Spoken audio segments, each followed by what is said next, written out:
मंडळी, महाराष्ट्राला जलसमृद्ध करण्यासाठी वैनगंगा नळगंगा पाठोपाठ आता नार पार गिरणा नदीजोड प्रकल्पाला सुद्धा महायुती सरकारनं मंजुरी दिली आहे। या महत्वाकांक्षी प्रकल्पामुळे विदर्भ आणि मराठवाड्याचा पाणी प्रश्न कायमचा मिटणार आहे।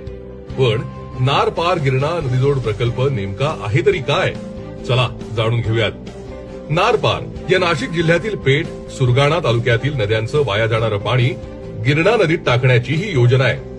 यासाठी साधारणपणे 7,000 कोटींचा खर्च अपेक्षित आहे। यातून नाशिक जिल्ह्यातील कळवण, सटाणा, देवळा, मालेगाव या तालुक्यांना, तर जळगाव जिल्ह्यातील 40 गाव, भडगाव, पाचोरा, एरंडोल, धरणगाव, अमळनेर आदी तालुक्यातील सिंचन क्षेत्र वाढण्यास मदत होणार आहे। धुळे जिल्ह्यातील काही भागात याचा लाभ होणार आहे। यामुळे साधारणतः 2.5 लाख हेक्टर सिंचन क्षेत्र वाढण्यास मदत होणार आहे।